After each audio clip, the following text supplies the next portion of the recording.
ஒரு வழியா ஏர்போர்ட் மூர்த்தியுடைய குண்டாஸ் உடைக்கப்பட்டு அநேகமாக நாளை வந்துடுவார். இன்னைக்கே நீதிபதி தீர்ப்பு கொடுத்துட்டாங்க. அநேகமா நாளை காலை விடுதலையாகி வெளியே வரலாம். மிக குறிப்பா சொல்லணும்னா காழ்ப்புணர்ச்சியின் காரணமாக இது நடந்துச்சு அப்படிங்கிறது தெல்ல தெளிவா சின்ன பிள்ளைக்கு கூட தெரியும். ஏன் அப்படின்னா டிஜிபி அலுவலகத்துக்கு முன்னால ஒரு பாமகவை சேர்ந்த ஒருத்தருடைய இது சம்பந்தமா வழக்கு சம்பந்தமா பாக்குறதுக்காக அங்க போறாரு.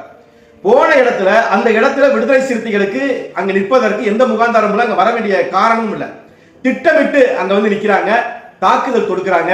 தன்னுடைய பாதுகாப்புக்காக பையில ஏதோ ஒரு அது இவங்க இப்ப சொல்றது என்னன்னா கொலை முயற்சி அப்படிங்கிற அளவுக்கு கொண்டு போயிருக்காங்க.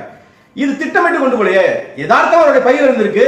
ஒரு தாக்குதல் நடக்கும் போது ஒரு பாதுகாப்புக்காக படா நம்ம கையில என்ன கிடைக்குதோ அதை தான் முதல்ல பார்ப்போம். அப்படி பார்க்கும்போது அவர் பையில இருந்ததை எடுத்துக்கிறார், அவ்வளவுதான். அதுல ஏதோ ஆயுதமாக அது சித்தரிக்கப்பட்டு கொலை முயற்சி. அப்படி கொலை முயற்சினா ஒரு வீடு ஏறி போய் இவர் போய் எதையாவது எடுத்து போய் குத்த போனாரா? அப்ப வெட்ட வெளிச்சம் மாதிரி காழ்ப்புணர்ச்சி. இந்த காழ்ப்புணர்ச்சி எங்க இருந்து வருதுன்னா திருமாவளவன் இருந்து வருது.